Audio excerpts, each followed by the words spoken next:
وأزواجه وذرياته وسلم تسليما كثيرا كثيرا.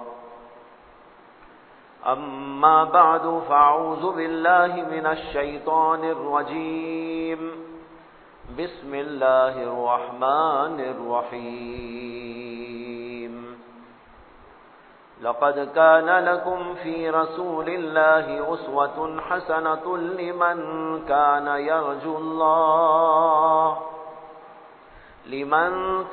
يرجو الله واليوم الآخر وذكر الله كثيرا. صدق الله العظيم. محترم حضرات، بھائیوں، بزرگوں، دوستوں،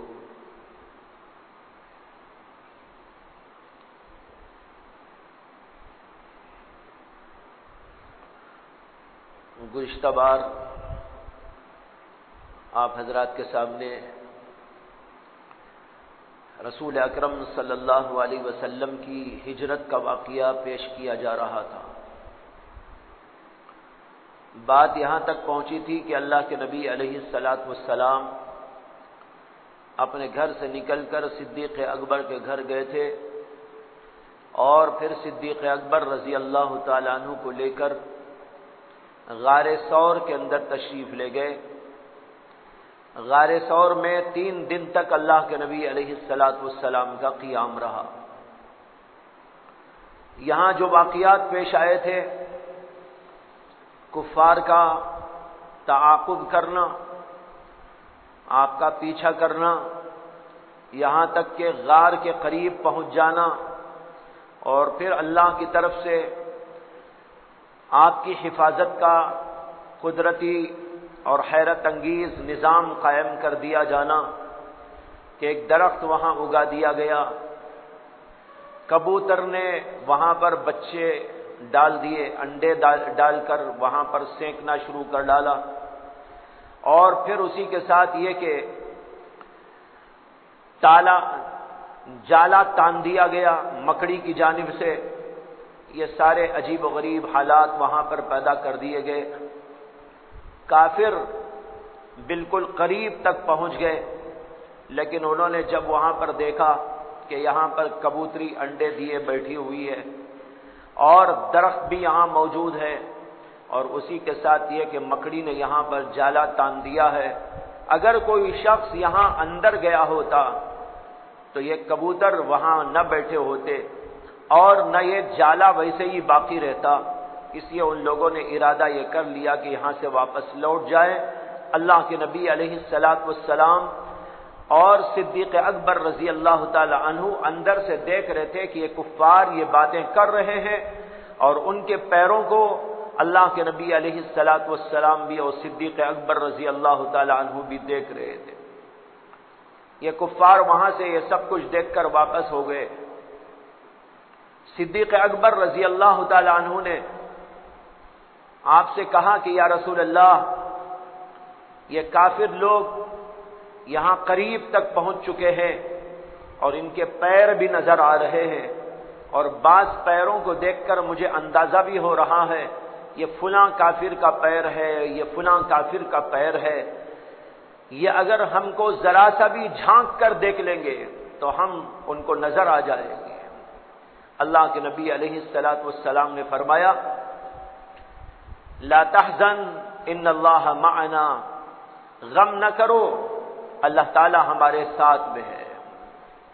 قرآن کریم نے اس واقعے کو بیان فرمایا ہے اور قرآن ہی کے اندر یہ جملے ہیں اللہ کے نبی علیہ الصلاۃ والسلام کے کہ آپ نے فرمایا لا تحزن ان اللہ معنا، کہ غم نہ کرو، فکر نہ کرو، اللہ ہمارے ساتھ میں ہے. صدیق اکبر رضی اللہ تعالی عنہ اس کے اوپر اطمینان کر لیتے ہیں اور 3 دن وہاں پر اسی طرح قیام رہتا ہے. بتایا تھا آپ کو کہ آپ کے حضرت صدیق اکبر کے ایک بیٹے عبداللہ، ان کو حکم یہ تھا کہ دن بھر لوگوں کے درمیان میں گھومیں پھریں، دیکھیں اور یہ لوگ کیا کیا پلان بناتے ہیں اور کیا کیا باتیں کرتے ہیں. رات میں آ کر وہ ساری خبر اللہ کے نبی کو سنا جائے. اور صدیق اکبر نے اپنے غلام حکم ان کو دے رکھا تھا کہ تم بکریوں کو چراتے رہنا اور پھر چراتے چراتے شام میں ادھر کو آ جانا اور بکریوں کا دودھ ہم کو پلا جانا. کھانے کا یوں انتظام کر دیا گیا. خبر معلوم کرنے کے لیے صدیق اکبر کے بیٹے مقرر کر دیے گئے. 3 دن تک یہ سلسلہ اسی طریقے پر چلتا رہا. 3 دن کے بعد اللہ کے نبی علیہ الصلاۃ والسلام نے صدیق اکبر نے جو پروگرام بنا رکھا تھا وہ یہ تھا کہ یہاں سے نکلنا ہے اور ایک غیر معروف راستے سے جہاں پر لوگوں کی آمد و رفت عام طور پر نہیں ہوا کرتی ہے، ایسے غیر معروف راستے سے مدینہ منورہ کو جانا ہے. صدیق اکبر رضی اللہ تعالی عنہ نے اپنے غلام کو اپنے ساتھ لے لیا تھا جن کا نام تھا عبداللہ ابن فہیرہ، اور ایک یہودی کو لے لیا تھا جو راستوں سے واقف کار تھا، اور 2 اونٹ تیار کر دیے تھے. ایک اونٹ پر اللہ کے نبی علیہ الصلاۃ والسلام سوار ہو گئے اور دوسرے اونٹ پر صدیق اکبر رضی اللہ تعالی عنہ وہ سوار ہو گئے اپنے غلام کے ساتھ ساتھ. ایک روایت میں یہ ہے کہ اللہ کے نبی علیہ السلام ایک اونٹ پر تھے، صدیق اکبر سامنے تھے اور اللہ کے رسول علیہ الصلاۃ والسلام پیچھے بیٹھے ہوئے تھے. بہرحال یہ 2 اونٹوں پر اس طرح سواری ہوئی، اور تیسرا اونٹ اس آدمی کا تھا جو راستہ بتلانے والا تھا، اور وہ ایک یہودی تھا. اس کو پیسے دے کر اس لیے مقرر کر دیا تھا کہ وہ غیر معروف راستے سے ان لوگوں کو لے کر مدینہ منورہ پہنچائے گا. چنانچہ ایک قافلہ یہاں سے چل پڑا اور غیر معروف طریقے سے جانے لگا. اللہ کے نبی علیہ الصلاۃ والسلام جب وہاں سے نکل کر مدینے کے رخ پر چلنا چاہ رہے تھے تو آپ نے کعبۃ اللہ کی طرف رخ کر کے دیکھا، مکہ مکرمہ کی طرف رخ کر کے دیکھا اور رخ کر کے یہ فرمایا کہ اے مکہ، میں کبھی تجھے چھوڑ کر نہ جاتا، لیکن کیا کروں کہ میں مجبور ہوں. تیرے رہنے والے مجھے یہاں رہنے نہیں دیتے. اگر یہ لوگ مجھے نہ نکالتے تو میں کبھی تیرے سے جدا نہ ہوتا اور تجھے چھوڑ کر نہ جاتا. اللہ کے نبی علیہ الصلاۃ والسلام کو اپنی بستی سے محبت ہونے کے سوا اللہ کی وحی آنے کا وہ موقع تھا، وہ شہر تھا، اس لیے بھی اللہ کے نبی علیہ الصلاۃ والسلام کو اس سے بڑی محبت تھی. اس لیے آپ نے ادھر دیکھ کر یہ جملے فرمائے اور پھر وہاں سے لوٹنے لگے. چنانچہ مدینے کی طرف چلنا شروع کیا غیر معروف راستے سے. چلتے چلتے راستے میں ایک جگہ پر ام معبد کا خیمہ تھا. ام معبد ایک عورت تھی، اس کا شوہر ابو معبد تھا. عرب کے ہاں دستور یہ تھا کہ ان کے نام تو کچھ اور ہوتے تھے، لیکن بچہ جب پیدا ہو جاتا تو بچے کے نام سے ماں کو بھی اور باپ کو بھی پکارا جاتا تھا. معبد ان کا بچہ ہوگا، اس لیے ماں کا نام پکارنے لگے ام معبد، معبد کی ماں، اور باپ کو پکارا جانے لگا ابو معبد، معبد کا باپ. یہ دستور تھا عرب کا کہ نام کچھ بھی ہو بچوں کی طرف نسبت کرتے ہوئے کنیت استعمال کی جاتی تھی. بہرحال اللہ کے نبی علیہ الصلاۃ والسلام بھی بھوکے تھے، جو ساتھ میں لوگ تھے وہ بھی کافی بھوکے تھے.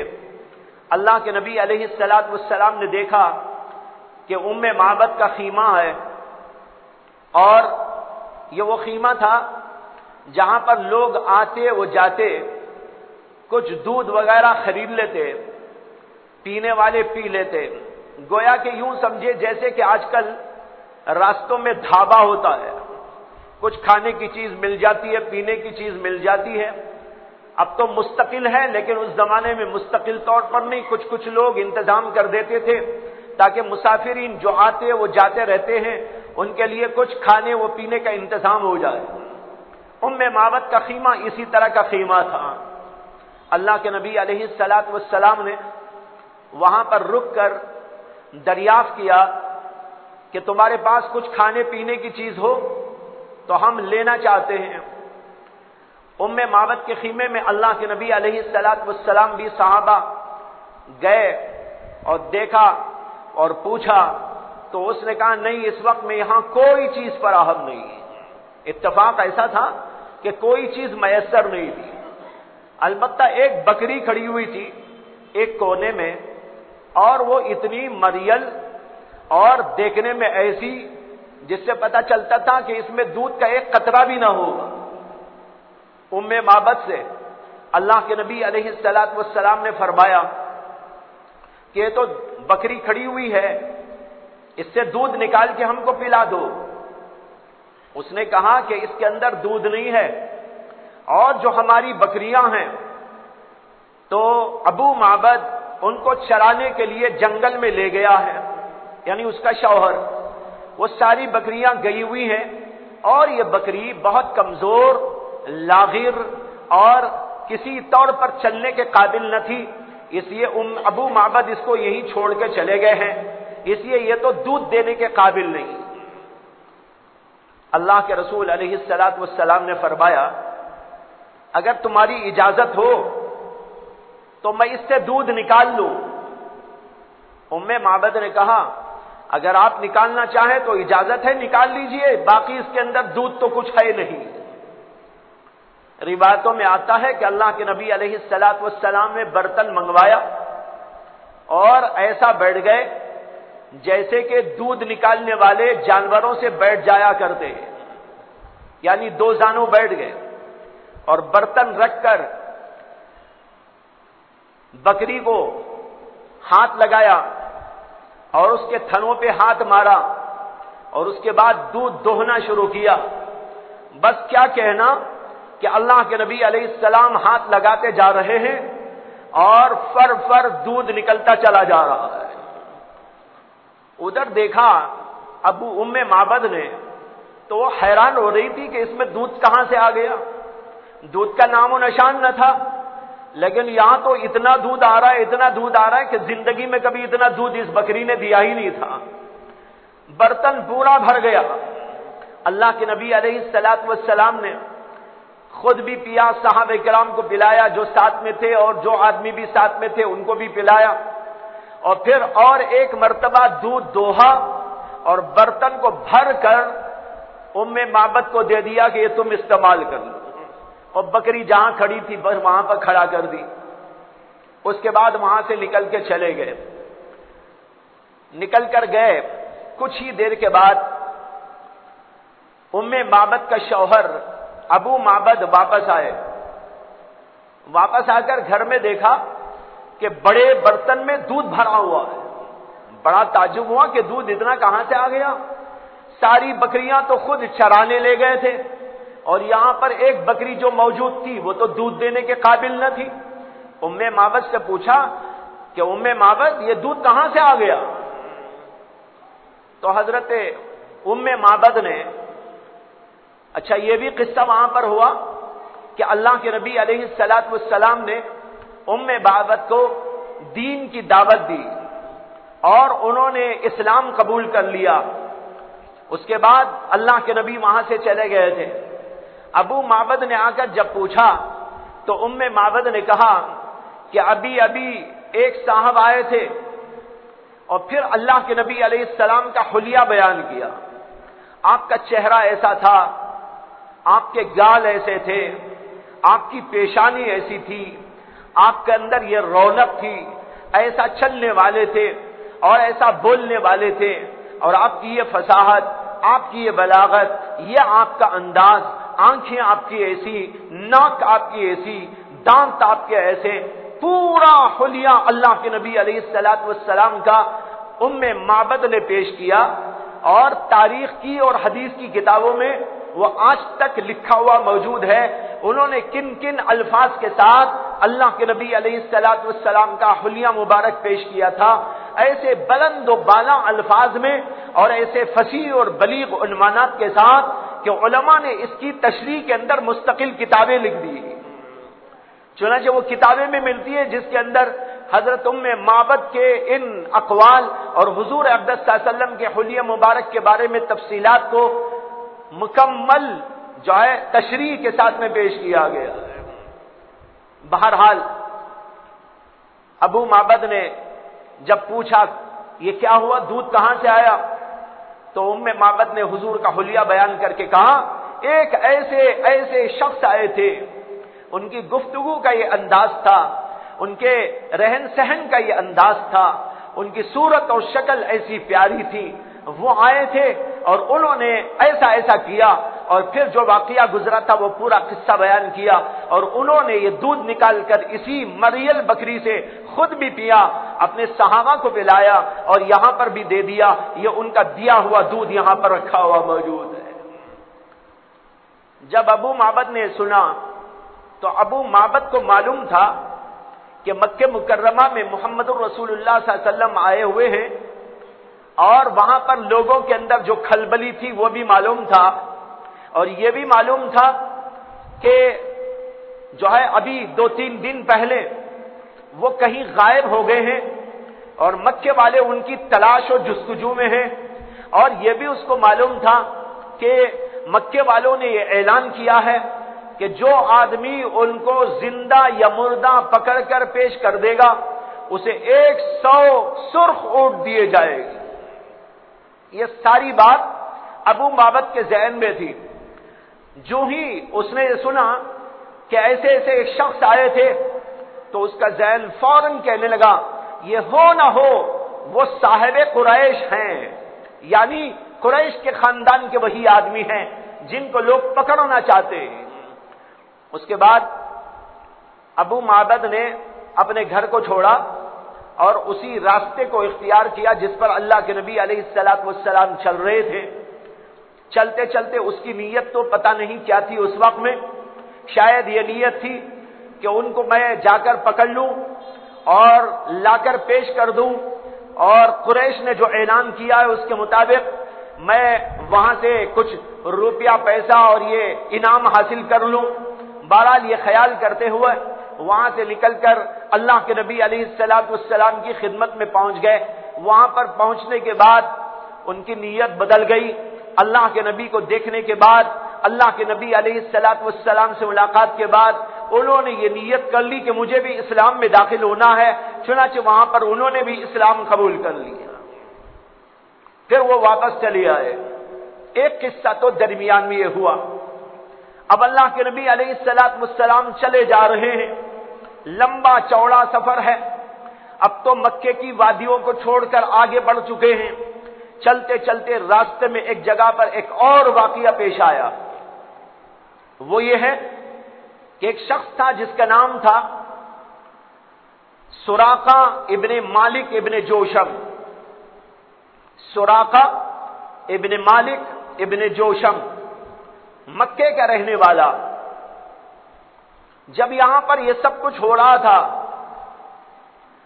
تو یہ بھی اس بات کی دھن میں تھا کہ کسی طرح میں حضور اقدس صلی اللہ علیہ وسلم کو پکڑنے میں کامیاب ہو جاؤں اور آ کر میں بتا دوں اور لا کر پیش کر دوں اور انعام حاصل کر لوں.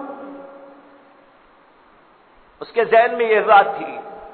چنانچہ اس نے بھی تلوار لگائی، اپنے آپ کو آراستہ پیراستہ کیا اور اس کے بعد اپنے گھوڑے پر سوار ہو کر اسی رخ پر چلنے لگا جس رخ پر اللہ کے نبی علیہ الصلوۃ والسلام چلے جا رہے تھے.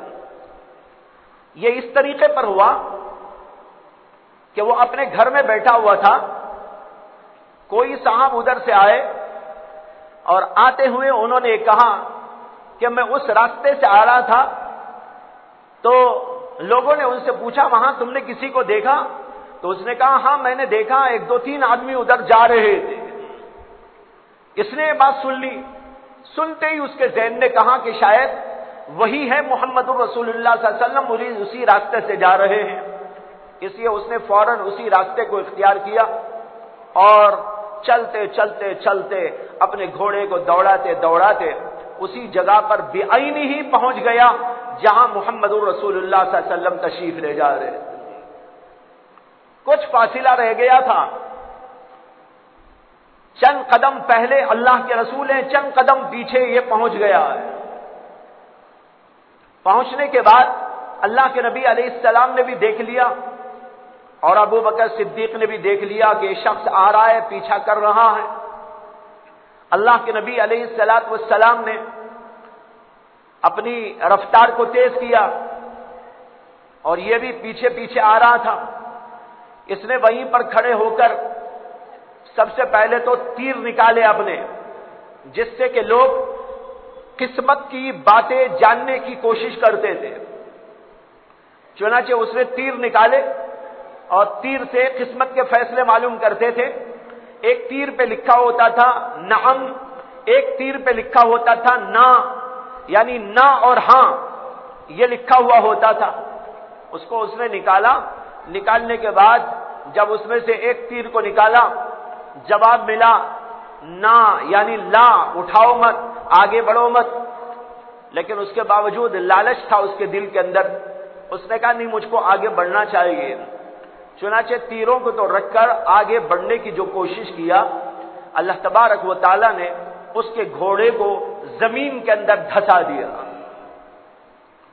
زمین کے اندر وہ دھس گیا اور زور زور سے چیخنے لگا اور اللہ کے نبی علیہ السلام کو پکارنے لگا اور کہنے لگا کہ آپ دعا کر دیجئے، میں دوبارہ ایسا نہیں کروں گا، آپ دعا کر کے مجھ کو بچا لیجئے۔ اللہ کے نبی علیہ السلام نے دعا کر دی، پھر اس کا گھوڑا نکل آیا۔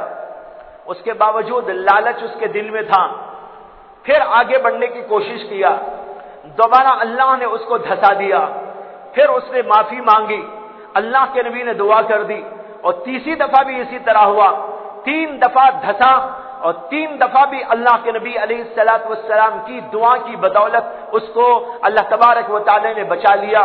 اور تیسری دفعہ وہ سمجھ گیا کہ اب اگر آگے بڑھوں گا تو پھر میرے لیے خیریت کا کوئی سوال نہیں۔ چنانچہ اس نے معافی مانگی اللہ کے نبی علیہ السلام سے اور وہیں پر ایمان میں قبول کیا۔ ایمان قبول کرنے کے بعد اس نے کہا کہ یا رسول اللہ، مجھے پوری امید ہے آج نہیں تو کل اللہ تبارک و تعالی آپ کو اسی مکہ مکرمہ میں بلند و بالا حیثیت سے داخل فرمائے گا۔ جب آپ مکہ مکرمہ میں پھر آئیں اپنے عروج کے زمانے میں، تو میں یہ چاہتا ہوں کہ میرے لیے آپ ایک امن نامہ لکھ کر دے دیجئے کہ میرے ساتھ جو ہے بخشش کا معاملہ ہوگا، عفو و درگزر کا معاملہ ہوگا، امان کا معاملہ ہوگا، یہ آپ ایک امن نامہ مجھ کو لکھ کر دے دیجئے۔ اللہ کے نبی علیہ السلام نے صدیق اکبر سے فرمایا کہ ہماری جانب سے ان کو امان نامہ لکھ کر دے دو۔ حضرت صدیق اکبر نے امان نامہ لکھ کر دے دیا۔ اس کے بعد جب وہ چلنے لگا، سراقہ ابن مالک ابن جوشم، اللہ کے نبی صلی اللہ علیہ وسلم نے فرمایا کیا اے سراقہ، اس وقت تیرا کیا حال ہوگا جبکہ کسرا کے کنگن تیرے ہاتھوں میں پہنائے جائیں گے۔ کسرا کیا ہے؟ ایران کا بادشاہ، جو اس زمانے کا سپر پاور، جیسے اب امریکہ، آپ سمجھیے کہ اس زمانے کا امریکہ ہے اور اس کے بادشاہ کا نام کسرا ہے۔ تو اللہ کے نبی نے فرمایا تیرا اس وقت کیا حال ہوگا جبکہ تیرے ہاتھوں میں کسرا کے کنگن ہوں گے۔ پہلے زمانے میں جو بادشاہ ہوتے تھے وہ زیورات بھی پہنتے تھے، ہاتھوں میں کنگن بھی، جیسے عورتیں ہمارے یہاں پہنتی ہیں سونے کے کنگن، وہاں بادشاہ لوگ بھی پہنا کرتے تھے۔ ایسے ہی اور بھی زیب و زینت کے لیے زیورات پہنا کرتے تھے۔ زمانے جاہلیت کے اندر یہ رسم و رواج تھا۔ تو کسرا بھی کنگن پہنتا تھا۔ اللہ کے نبی صلی اللہ علیہ وسلم نے فرمایا تمہارا کیا حال ہوگا اس وقت جبکہ تمہیں کسرا کے کنگن پہنائے جائیں گے۔ ان کے ذہن میں بات رہ گئی، کسرا کے کنگن میرے ہاتھ میں کیسے آ جائیں گے؟ لیکن بہرحال اللہ کے رسول علیہ السلام نے بات فرمائی تھی. یہ واقعہ اس وقت میں رونما ہوا جب اللہ کے نبی صلی اللہ علیہ وسلم کے بعد، صدیق اکبر کے بعد عمر بن خطاب کا دور حکومت آیا، اور اس دور حکومت میں کسریٰ کے محل کی اینٹ سے اینٹ بجا دی گئی. مجاہدین نے کسریٰ کے سارے محل کو تہس نہس کر کے رکھ دیا، اور اس کے بعد وہاں کا جو بھی مال و متاع تھا، اور اس کے اندر یہ کسریٰ کے کنگن بھی تھے اور بھی بہت زیادہ چیزیں موجود تھیں، وہ ساری چیزوں کو اٹھا کر مدینہ طیبہ کو حضرت عمر بن خطاب رضی اللہ تعالی عنہ کے پاس میں پہنچا دیا تھا. کہتے ہیں اتنا ساز و سامان تھا کہ کسی اور کے پاس نہ تھا، اور اس کا دربار حال جو تھا وہ دربار حال کئی ایکڑوں کا بنا ہوا تھا، جس کے اندر اس کا دربار لگتا تھا، اور وہاں پر ایک قالین بچھا ہوا تھا، اور وہ قالین ایک پیس کا قالین تھا جو کئی ایکڑ پر مشتمل حال کے اندر بچھایا ہوا تھا. آپ اندازہ کریں کہ کتنا بڑا قالین ہوگا، اور پھر ایک پیس کا قالین اتنا بڑا ہو، اور اس کے ساتھ یہ کہ بہت موٹا اور دبیز تھا، معمولی اور پتلا نہیں جیسے آپ نے بچھایا ہوا ہے، اتنا موٹا سا تھا، اور اتنا لمبا اور چوڑا کہ کئی ایکڑ پر پھیلا ہوا تھا، اور اسی کے ساتھ سونے اور چاندی کے تاروں سے وہاں پر مختلف قسم کی ڈیزائننگ کی گئی تھی. کہیں پر کچھ جو ہے عورت کی تصویر تھی، کہیں مردوں کی تصویر تھی، کہیں جانوروں کی تصویر تھی، کہیں جو ہے شیر کی، ہاتھی اور باغ کی تصویریں تھی، اور کہیں شراب پیتے ہوئے کسی کو دکھایا گیا تھا، کسی کو ناچتے ہوئے دکھایا گیا تھا. اس پورے قالین میں سونے و چاندی کے تاروں سے کام کیا گیا تھا. ایسا عجیب و غریب اس کا وہ محل، اور اس کے اندر کا یہ دربار حال، اور دربار حال کے اندر کا قالین ایسا. حضرات صحابہ کو جو اللہ نے طاقت دی، وہ طاقت کا اندازہ کرو کہ اس اتنے بڑے قالین کو جو اتنا موٹا تھا اور جس میں سونے و چاندی کے تاروں سے کام کیا گیا تھا، اس کو انہوں نے لپیٹا. اور اس زمانے میں کوئی ایسی سروس موجود نہ تھی کہ وہاں پر ڈالتے تو وہاں سے جو ہے کارگو میں پارسل یہاں پر آ کے پہنچ جاتا، بلکہ ایسا تھا کہ انہوں نے اس کو لپیٹا اور اپنے کندھوں پہ اٹھایا، اور وہاں سے چل کر مدینہ طیبہ حاضر ہو گئے. کیا طاقت تھی! ظاہری طاقت بھی اللہ نے دی، باطنی طاقت بھی اللہ نے عطا فرمائی. تو بہرحال جب یہ واقعہ ہوا، کسریٰ کے کنگن بھی حضرت عمر کی خدمت میں پیش کیے گئے. حضرت عمر کو وہ حدیث معلوم تھی کہ اللہ کے نبی علیہ السلام نے فرمایا تھا سراقہ ابن مالک ابن جوشم سے کہ تمہارا کیا حال ہوگا اس وقت میں جبکہ تمہیں کسریٰ کے کنگن پہنائے جائیں گے. حضرت عمر نے حکم دیا سراقہ کو بلا کے لاؤ. کنگن تو آگے ہیں، اب کنگن اس کو پہننا ہے. چنانچہ سراقہ کو بلایا گیا. سراقہ تو ایک معمولی آدمی تھے، مسلمان ہو چکے تھے. ان کو بلایا گیا اور ان سے وہ حدیث اللہ کے نبی صلی اللہ علیہ وسلم نے جو فرمائی تھی، حضرت عمر نے فرمایا کہ وہ حدیث مجھ کو سناؤ، کیا ہوا تھا واقعہ. انہوں نے یہ پورا واقعہ سنایا. میں گیا تھا اللہ کے نبی کو پکڑنے، میرا گھوڑا دھنس گیا، ایک دفعہ دھسا، دوسری دفعہ دھسا، تیسری دفعہ دھسا. اللہ کے نبی دعا کرتے رہے، میں پھر جو ہے اس دھسنے سے نکلتا رہا، اور پھر میں نے توبہ کی، اسلام قبول کیا. اللہ کے نبی سے میں نے امن نامہ مانگا، مجھ کو اللہ کے نبی نے امن نامہ لکھ کے دیا. اور پھر اللہ کے نبی نے فرمایا اے سراقہ کیا حال ہوگا تمہارا اس وقت میں جبکہ کسریٰ کے کنگن تم کو پہنائے جائیں گے. حضرت عمر نے فرمایا تم نے اس وقت کیا سوچا ہوگا. انہوں نے کہا سوچنے سے سمجھ میں تو نہ آیا کہ کیا ہے اس کا مطلب، کہاں کسریٰ کہاں سراقہ، کیا ہے نسبت اس کو اور اس کو. اس کے کنگن میرے ہاتھ میں آ جائے، اس کا تو میرے تصور میں بھی نہیں آ سکتی تھی بات. حضرت عمر نے فرمایا اللہ کے نبی کی ایک ایک بات سچی ہے، جو کچھ آپ کی زبان سے نکلا وہ ہو کر رہتا ہے، یہ دیکھو کس طرح کے کنگن میرے سامنے رکھے ہوئے ہیں، لاؤ تمہارے ہاتھ، اللہ کے نبی کی حدیث کو پوری کرتا ہو۔ یہ کہہ کر اللہ کے نبی صلی اللہ علیہ وسلم کی حدیث کو پوری کیا اور کنگن اٹھا کر سراقہ کے ہاتھ میں پہنا دیے۔ یہ واقعہ ہوا۔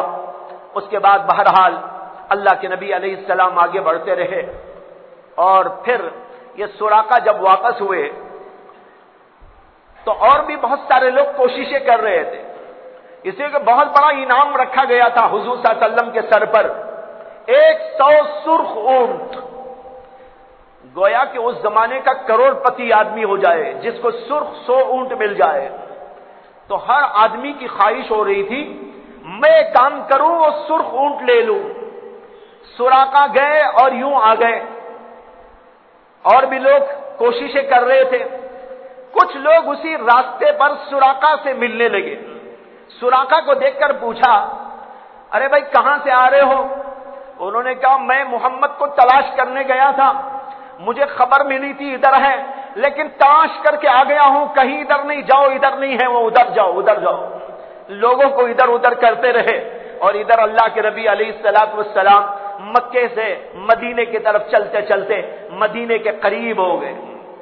مدینے میں یہ حال تھا کہ سارے لوگ اللہ کے نبی علیہ الصلوۃ والسلام کی دید و زیارت کے لیے مشتاق ہیں، بے چین ہیں، لیکن اس زمانے میں موبائل فون نہیں تھا، اور ادھر سے ادھر خبر کے پہنچانے کے ایسے وسائط و ذرائع موجود نہیں تھے کہ پل پل کی خبر پہنچ جائے، بہت دیر دیر میں خبریں پہنچا کرتی تھی۔ اب انہیں پتہ نہیں کہ اللہ کے نبی علیہ السلام نکل تو چکے ہیں، انہیں خبر تو مل گئی تھی، لیکن کب پہنچیں گے، کون سے ٹائم پہنچیں گے، کون سے دن میں پہنچیں گے، یہ ظاہر بات ہے پتہ نہیں چل رہا تھا۔ تو ان لوگوں نے انتظار شروع کر ڈالا، اور انتظار میں یہ کرتے تھے کہ استقبال کے لیے مدینہ طیبہ کے باہر کچھ فاصلے تک آتے تھے، جہاں پر کچھ پہاڑیاں تھی، چھوٹی چھوٹی پہاڑیاں، اور ان پہاڑیوں کو کہا جاتا ہے ثنیۃ الوداع، یعنی جب کسی کو رخصت کرتے تو وہاں تک آ کر لوگ رخصت کرتے تھے، کوئی آتا تھا تو وہاں سے آ کر اس کا استقبال کر کے لے جاتے تھے۔ تو ثنیۃ الوداع تک لوگ آتے تھے، انتظار کرتے تھے، اور جب شام ہو جاتی تو واپس چلے جاتے تھے۔ یہودی لوگ پوچھا کرتے تھے ارے بھائی کس کے انتظار میں آتے ہو تم لوگ؟ انہوں نے کہا آخری زمانے کے پیغمبر آ چکے ہیں، ان کا انتظار ہے کہ وہ مکے میں پیدا ہو چکے، وہ ہمارے شہر کو آ رہے ہیں۔ یہودی لوگ وہ بھی مانتے تھے کہ آخری زمانے کے پیغمبر آنے والے تھے، وہ بھی ان کے ساتھ ساتھ آ کے کھڑے ہو جاتے تھے۔ اور پھر ایک دن، جس دن کہ اللہ کے نبی علیہ الصلوۃ والسلام وہاں تک پہنچے، اس سے پہلے پہلے یہ لوگ انتظار کر کے واپس چلے گئے تھے، لیکن کچھ یہودی جو ادھر رہتے تھے انہوں نے دیکھا کہ ایک قافلہ آ رہا ہے اور بڑا نورانی قافلہ معلوم ہو رہا ہے۔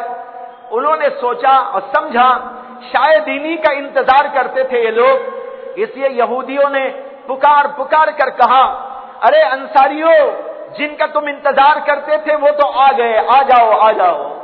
اب لوگ جوک در جوک آئے، اللہ کے نبی علیہ الصلوۃ والسلام کا استقبال ہوا، اور اللہ کے نبی علیہ السلام نے مدینہ منورہ میں گھسنے سے ذرا پہلے ایک قبیلہ آباد تھا، اور اس قبیلے کو کہتے تھے قبیلے بنو سلمہ۔ قبیلے بنو سلمہ یعنی وہ مدینے ہی کا ایک علاقہ تھا، مدینے میں گھسنے سے پہلے شروع ہوتا تھا۔ وہاں کے لوگوں نے آپ سے درخواست کی کہ آپ ہمارے محلے کے اندر قیام فرمائیں۔ اللہ کے رسول علیہ الصلوۃ والسلام نے وہیں پر 15 دنوں تک قیام فرمایا، اور ان 15 دنوں میں جب آپ وہاں رہ رہے تھے وہیں پر ایک مسجد کی بنیاد ڈالی، اور چھوٹی سی مسجد تعمیر فرما دی، اور اس مسجد کا نام ہے مسجد قباء۔ آج بھی جو عام مسجد قباء دیکھتے ہیں یہ وہی محلہ ہے جہاں سب سے پہلے اللہ کے نبی علیہ الصلوۃ والسلام نے مدینے میں قیام کیا تھا۔ اس زمانے میں وہ مدینے کے اندر نہیں تھا، مدینے کے باہر تھا، وہاں قیام تھا 15 دن، اور وہیں رہتے رہتے اللہ کے نبی علیہ الصلوۃ والسلام نے مسجد کی بنیاد ڈالی اور مسجد تعمیر کی، چھوٹی موٹی سی چھپر کی مسجد۔ مسجد کا تصور یہ نہیں جیسے آج مسجد بولتے ہی ہم تصور کرتے ہیں ایسی عالیشان مسجد ہوگی، نہیں، جیسی چاہے ہو جائے، مسجد تو اللہ کا گھر ہے۔ جس جگہ کو اللہ کے لیے مخصوص کر دیا جائے، اللہ کی عبادت کے لیے مخصوص کر دیا جائے، چاہے اس کے اوپر کچھ نہ ہو، چاہے اس کے اوپر چھپر ہی کیوں نہ ہو، چاہے اس کے اوپر ٹین کا شیڈ ہی کیوں نہ ڈال دے، وہ اللہ کی مسجد ہے۔ یہ مسجد وہ ہے جس کے بارے میں قرآن کریم نے فرمایا لَمَسْجِدٌ أُسِّسَ عَلَى التَّقْوَى مِنْ أَوَّلِ يَوْمٍ أَحَقُّ أَن تَقُومَ فِيهِ۔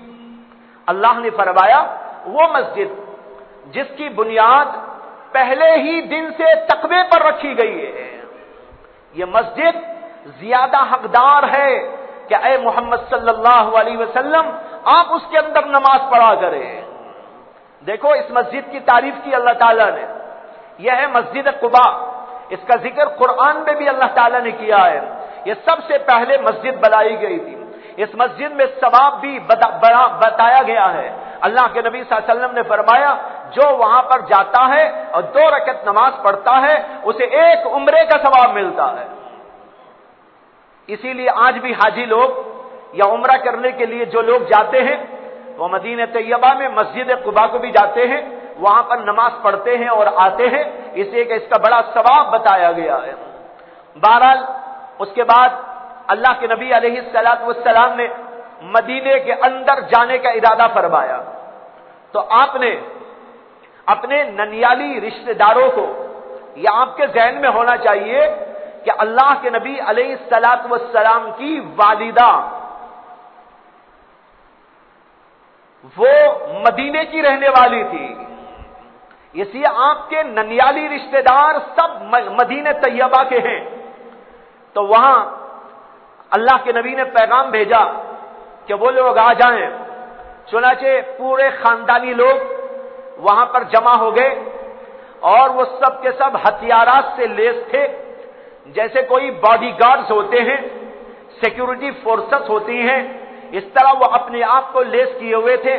وہ سب کے سب آ گئے، اللہ کے نبی علیہ الصلوۃ والسلام اپنی اونٹنی پہ سوار ہو گئے اور اونٹنی پر سوار ہو کر اور لوگ بھی سوار ہو کر وہاں سے نکلے تو عجیب منظر یہ تھا کہ اللہ کے نبی کے 4 طرف یہ لوگ فورسز ایسے جیسے کہ کوئی فورسز کسی کو پناہ دینے کے لیے ہوتے ہیں، اس طریقے پر اللہ کے نبی کو بیچ میں لیے ہوئے چاروں طرف سے اس طریقے پر آپ کا گھیراؤ کرتے ہوئے مدینہ طیبہ کے اندر داخلہ ہو رہا تھا۔ آپ جب مدینہ طیبہ میں داخل ہوئے ہر آدمی کی خواہش تھی کہ آپ میرے گھر آ جائیں، میرے مہمان ہو جائیں۔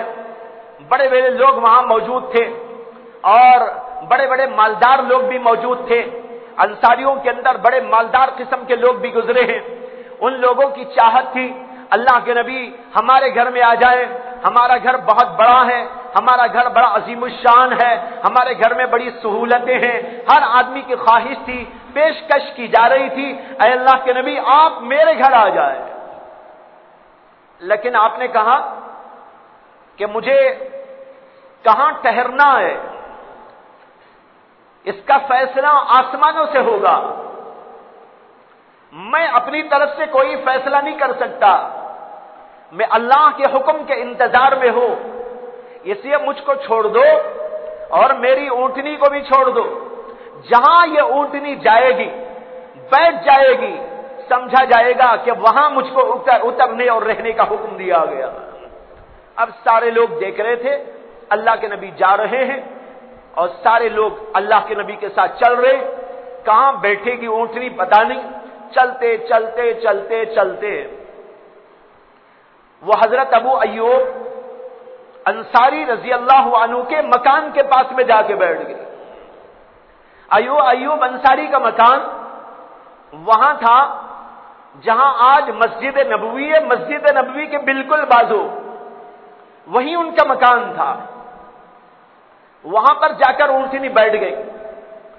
اللہ کے نبی علیہ الصلوۃ والسلام اترے، دیکھا کہ ابو ایوب انصاری کا مکان ہے۔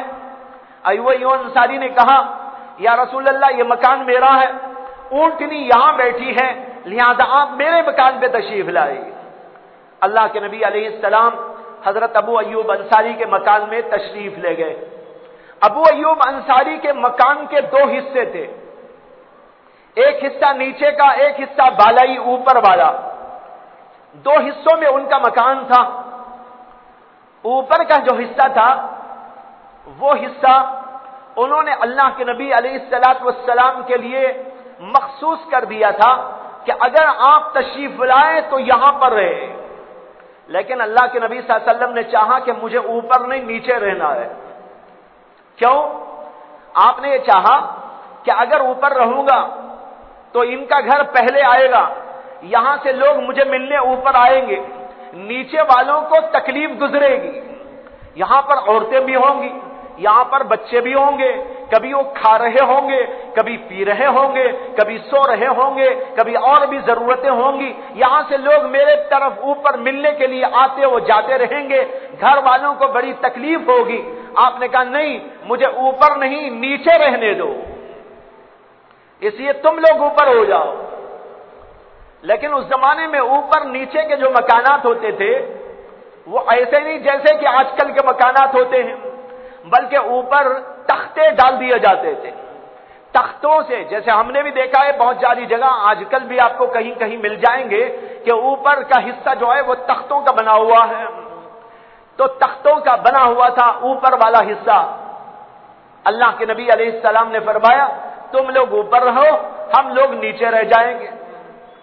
حضرت ابو ایوب انصاری کی خواہش یہ تھی کہ اللہ کے نبی اوپر رہے، کیوں؟ تاکہ اللہ کے نبی کو سہولت ہو، اللہ کے نبی علیہ الصلوۃ والسلام کو کوئی ڈسٹرب نہ کرے، اللہ کے نبی کی خدمت میں لوگ بار بار آ کر پریشان نہ کریں۔ اور دوسری بات انہوں نے یہ بھی سوچی کہ اگر ہم اوپر رہیں گے، ہمارے بچے بھی رہیں گے، اور اوپر ہے تختے رکھے ہوئے، اگر وہاں پانی پڑ گیا تو نیچے پانی آ جاتا ہے۔ اگر اللہ کے نبی نیچے ہو اور وہ پانی اوپر سے گرے اور اللہ کے نبی پر پڑے، یہ بات تو اچھی نہیں ہوگی۔ لیکن اللہ کے نبی نے کہا نہیں، مجھے تو نیچے رہے گا۔ خیر، مسئلہ طے ہو گیا کہ اللہ کے نبی نیچے رہیں گے، گھر والے اوپر چلے جائیں گے۔ چنانچہ اس کے بعد بالکل ایسے ہی واقعہ پیش آیا کہ وہاں اوپر کام کر رہی تھی عورتیں، اور جو ہے کام کرتے کرتے پانی گر گیا لوٹے سے، اور وہ پورا پانی نیچے کی طرف جانے لگا۔ فوراً انہوں نے کمبل لا کے ڈال دی اور پورے کمبل کے اندر پانی کو جذب کر لیا تاکہ اللہ کے نبی علیہ الصلوۃ والسلام کو تکلیف نہ ہو۔ بہرحال اللہ کے نبی علیہ السلام کا قیام ان کے مکان میں ہوا، اور لوگ جوق در جوق آنے لگے، اور اللہ کے نبی علیہ السلام سے ملاقاتوں کا سلسلہ جاری ہوا، اور لوگ استفادہ کرنے لگے۔ لیکن جب اللہ کے نبی بیٹھے ہوئے تھے تو ایک طرف صدیق اکبر بیٹھے تھے، اور ایک طرف اللہ کے نبی علیہ الصلوۃ والسلام بیٹھے ہوئے تھے، اور بالکل سب جیسے معمولی بیٹھتے ہیں ویسے ہی بیٹھے تھے۔ اللہ کے نبی علیہ الصلوۃ والسلام کے لیے کوئی الگ سے قالین یا الگ سے ان کے لیے کوئی جگہ بنائی ہوئی نہیں تھی۔ لوگ آتے تھے، دیکھتے تھے، تو ابو بکر کو سمجھ جاتے تھے کہ یہ ہوں گے شاید حضور اقدس صلی اللہ علیہ وسلم، ان سے ہی ملاقات کرنے لگتے تھے۔ وجہ یہ تھی کہ اللہ کے نبی علیہ الصلوۃ والسلام سے بھی ذرا عمر میں بڑے لگتے تھے ابو بکر صدیق، اس لیے لوگوں کا خیال یہ ہوتا تھا کہ شاید یہ ہوں گے حضور، اس لیے ملاقات کے لیے ادھر ہی جاتے تھے، جو بھی آ رہا ہے ملاقات ان سے کر رہا ہے، حضور سے کوئی ملاقات نہیں کر رہا ہے۔ لیکن ابو بکر صدیق نے بھی خاموشی اختیار کر لی۔ کہتے ہیں خاموشی اس لیے اختیار کر لی کہ ہاتھ بڑا بڑا کر مسافہ کرنے میں حضور کو تکلیف ہوگی، وہ تکلیف میں ہی برداشت کر لوں، حضور آرام ہی کرتے رہے۔ کہتے ہیں اس وقت تک حضور کو آرام کرنے دیا، اور لوگوں کو نہیں بتایا کہ بھائی حضور یہ ہے، میں نہیں ہوں۔ لیکن اس کے بعد غلط فہمی کا ازالہ بھی چاہیے تھا، اس لیے جب حضور بیٹھے ہوئے تھے تو کچھ دیر کے بعد دھوپ کی شعاعیں حضور کے چہرے انور پہ پڑنے لگی۔ تو حضرت ابو بکر صدیق فوراً اٹھ کے کھڑے ہو گئے اور کھڑے ہو کر انہوں نے حضور کو سایہ دینا شروع کر دیا، یعنی کپڑا پکڑ کے کھڑے ہو گئے۔ تب لوگوں کو معلوم ہوا کہ بھئی حضور تو یہ ہیں، ابو بکر صدیق یہ ہیں۔ تب تک لوگوں کو یہ غلط فہمی رہی۔ بہرحال یہ قصہ بھی ہوا۔ اس طریقے پر اللہ کے نبی علیہ الصلوۃ والسلام ابو ایوب انصاری کے مکان میں فروکش ہوئے، اور جب تک کہ اللہ کے نبی علیہ السلام نے دوسرا اپنا کوئی انتظام نہیں فرمایا اس وقت تک انہی کے مکان میں رہے۔ لیکن یہاں پر ایک عجیب و غریب روایت ہے، اس کو آپ کو سنا دینا بہت ہی مناسب ہے۔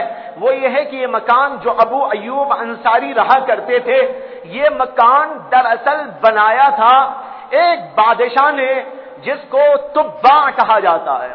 تبع ایک بادشاہ گزرا ہے۔ یہ بادشاہ حضرت سیدنا ابراہیم خلیل اللہ علیہ السلام کے زمانے کا ہے۔ ابراہیم خلیل اللہ علیہ السلام کے زمانے کا بادشاہ، اور اس کے علم میں یہ بات تھی کہ حضور اقدس صلی اللہ علیہ وسلم جو آخری زمانے کے بادشاہ ہیں، وہ آخری زمانے کے نبی ہیں، وہ آنے والے ہیں۔ اس کا ایک دفعہ سفر ہوا، اپنے علاقے سے سفر کرتے کرتے کرتے وہ مدینہ طیبہ آیا۔ مدینہ طیبہ کے بارے میں اس کو معلوم ہوا تھا آخری زمانے کے پیغمبر حضرت محمد الرسول اللہ صلی اللہ علیہ وسلم اپنے آخری زمانے میں یہیں آ کے قیام کرنے والے۔ جب اس کے علم میں یہ بات آئی تو اس نے کہا کہ میں ان کے لیے ایک مکان بنانا چاہتا ہوں۔ اس نے آرڈر دیا کہ ایک مکان بناؤ، نیچے اوپر 2 حصوں پر مشتمل، اور پھر اس کے بعد ایک تحریر لکھی۔ تحریر لکھ کر اس میں کسی کو بسایا اور کہا تم اس مکان کو سنبھال کے رکھنا، اور میری یہ دستاویز یہ لکھ کے دے رہا ہوں کہ یہ محمد صلی اللہ علیہ وسلم کے لیے میں نے بنایا ہے، اور میری یہ وصیت تم قبول کرو اور اس کے اندر رہو، اور تمہارے بعد تمہاری نسل کو دو، تمہارے بعد ان کے بیٹے کو دو، ان کے بعد ان کے بیٹے کو دو، یہاں تک کہ تمہاری ہی نسل میں چلتے چلتے آخری میں جب محمد صلی اللہ علیہ وسلم آئے ان کو یہ دے دینا، ان کا یہ مکان ہوگا۔ کہتے ہیں کہ ابو ایوب انصاری اسی خاندان کے آدمی تھے، اسی خاندان سے ان کی نسبت تھی، اس آدمی کو انہوں نے دیا تھا، اسی کی نسل میں چلتے چلتے چلتے ابو ایوب انصاری آئے۔ ابو ایوب انصاری کے پاس وہ دستاویز موجود تھی جو تبع بادشاہ نے لکھی تھی، وہ حضور کو انہوں نے پیش کی اور کہا حضور یہ میرا مکان نہیں، یہ آپ ہی کا مکان ہے، ہمارے خاندان والوں نے سنبھال کر آپ تک پہنچا دیا ہے، یہ لیجئے اپنا۔ یہ کہہ کر حضور اقدس صلی اللہ علیہ وسلم کو انہوں نے پیش کر دیا۔ یہ ہے ہجرت کا واقعہ، تفصیل کے ساتھ 3 جمعہ میں آپ کو سنا دیا گیا۔ اس واقعے میں جگہ جگہ عبرت کی چیزیں موجود ہیں۔ آپ کے ذہن میں یہ بات ہو کہ ہجرت کا واقعہ وہ واقعہ ہے جس کے اندر بڑی قربانیاں آپ کو نظر آتی ہیں، جیسے کہ آپ نے تفصیل کے ساتھ میں سنا۔